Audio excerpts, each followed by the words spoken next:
And that's another thing. Someone was asking. I think the rabbi was talking about various practices before Yom Kippur.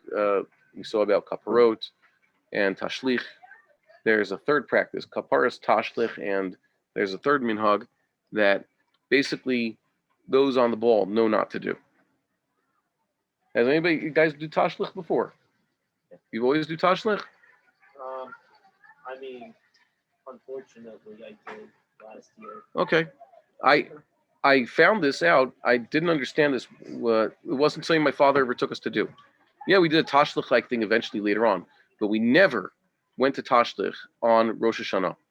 And also, I went to yeshiva. Well, we came to Israel the first time. It just wasn't on the schedule. It wasn't the thing.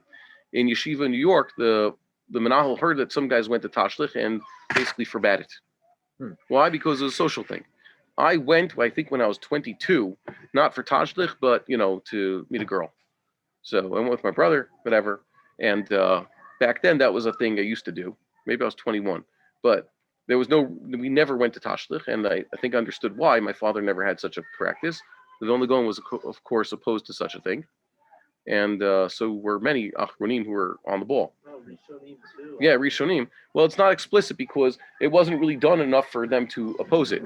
Yes, many Rishonim were aware of kaparot, and they explicitly said you shouldn't be doing it. As a matter of fact, the uncensored version of the Shulchan Aruch has it. It's forbidden. Now it's a toned-down, censored Shulchan Aruch. You shouldn't do it. But that Shulchan Aruch leads to addressing the issue. But tashlich was such a rare thing, at least at certain points, that it wasn't even addressed by the Shulchan Aruch and others. It's not even mentioned. Is it mentioned by the Ramah even? I have to check. I don't know. Okay, but it's not the thing we do.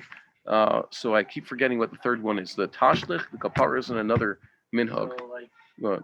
the feeding fish demons, satisfying. No, that's Yeah. the origin. Okay, so it could be. Kaparas is saying that.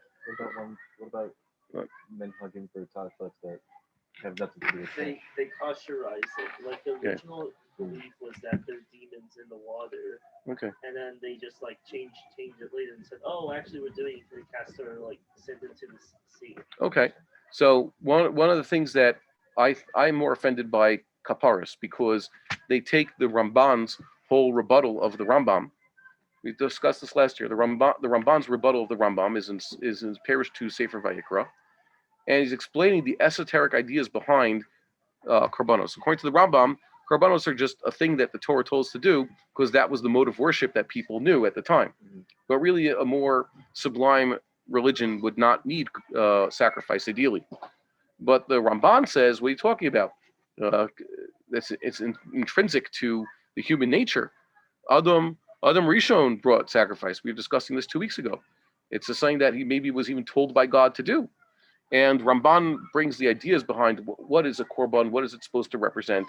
The animal is in place of the penitent, and its blood is spilled on the altar. Its fat is burned on the altar. It is dissected, etc. And a person is supposed to view himself. You look, for example, in Mishnah Berurah.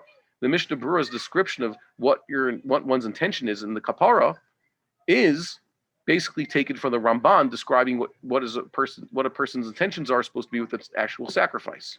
And the purpose of sacrifice ultimately is what? Kapara. So they're actually calling it this. So at least for people in our position, we have to look at kaparas as basically a replacement sacrifice. And for those of us who are looking forward to building the temple and trying to raise awareness of these issues, we have to know that this is a terrible substitution. There's so many things wrong. It's basically a sacrificial ritual. And because it's done outside the temple and it's done with the wrong animal, it's done without a kohen. It's a korban basically done with all sorts of bad factors. So that's a problem, and we should raise awareness. And that the other thing, that's what I want to say. A shout out to those activists involved with the Temple Mount. We have to tread a very fine line. Why? Because really, we don't believe in the status quo. Really, we want to see that the enemies are removed and that the temple construction begin immediately, that the Levites be put in charge of the temple, that the Sanhedrin be put in charge, and that the sacrificial service be reinitiated very soon. That's what we want to see. And then when we go to our bias, we have, you have a chance to I don't know. Now they let us davening. Keep pushing the envelope. It used to be, like I said, 12 years ago, we couldn't even go on most days. Couldn't go on Tisha B'Av. You couldn't go on holidays. Unheard of. Davening, unheard of. So we've managed to get a lot, but perhaps, and this is a question that I have to ask between different groups of activists. This is the machlokes. Are we supposed to play along and take bis, bit by bit, as they say? Bis is a Yiddish for bit, and now in Hebrew you say bis. So are you supposed to take, oh good, thank God, we have a minion, nothing to sneeze at. Here's the issue. If we really push too hard, like some of the more extremist and I guess the younger groups, with whom, by the way, I might be sympathetic or not, but it doesn't really matter. So they want to go full steam ahead, and they do not recognize the regime there. But the problem is, if they go to Lamaisa, the regime has the power. They're holding all the cards. But if we go along with the regime, then we're sort of acknowledging them and saying we're acknowledging that they could just, you know what, just stop here or even reverse some of our gains on the Temple Mount. You understand the problem? They could say, if we acknowledge them and say, oh, they're the boss, so they could just close it one day, like they do sometimes. They just say, no, today no more davening. Today, just walk right through. Who knows? It could get much worse. So to what extent are we pushing, and to what extent are we playing along? And thank God I'm not the one making the decision, or I'm not the one in charge, because perhaps I would be too extreme. Perhaps I would jump the gun. I mean that as a figurative expression, of course. But I really don't know. And that's why, a shout out to, let's say, Rabbi Weber and Rabbi Wolfson, of course, Rabbi Yehuda Levi, who are treading a fine line and making great accomplishments for Am Yisrael. Every day there's better great things happening. And Rav Ariel was, of course, the leader, and there's others who I've not mentioned. And they've done so much, and they've gained so much. Rabbi Brand also. They've gained so much.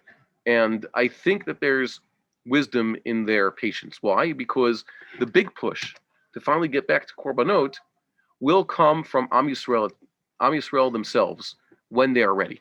And how we get Am Yisrael ready? By continuing to talk about these things. Just like everything else, it has to happen naturally. So soon, Daf Yomi will get to the end of Ketubot, where it talks about the 3 oaths. L'maaseh has been pointed out. The Mishnah says there's mitzvat yeshuva aretz, and that has halachic consequences. The opinions afterwards that said Jews have to stay in the exile, the 3 oaths, etc. Yishbati Echem, lo yalu kechoma. That's more of a description of the nature of Am Yisrael.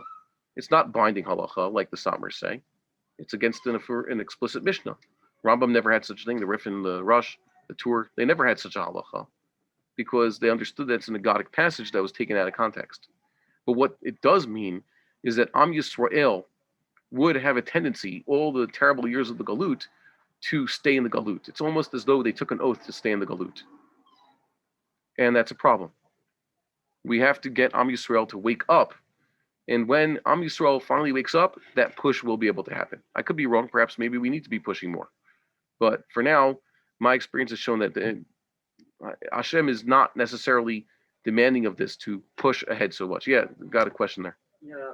Yeah. No, it was just a comment, my understanding of, because I read that stuff inside myself. Yeah. And my understanding was that when it says not to ascend like a wall, it's referring to, people thinking that force independently of anything else will work. And just like, oh, force, no, now we're here. Now that's yeah. Like if it's for the wrong reasons, then Hashem will just send us out. Yes. Again. Also, lo yalu kechoma. They should yalu kemo Jews. Yalu like the Bnei Yisrael, the chamushim alu Bnei Yisrael meritus ram. They have to be armed, but they're going out with God in front of them. Hashem holech lifnehem yomam. What does it mean to walk with Hashem? It means with a constant consciousness of Hashem. That's what it always means. Walking with Hashem means walking with the knowledge. Like I said a few weeks ago, a tzaddik understands Shavisa Hashem lenegdi sami. They live their lives. They can perceive of God actually walking in front of them. So that's what it was with Am Yisrael. That's how we should be doing this. If it's just take it, because we have the power, that is a problem. Kochi v'yotzim yadi, like you say, that's not going to work. Yeah.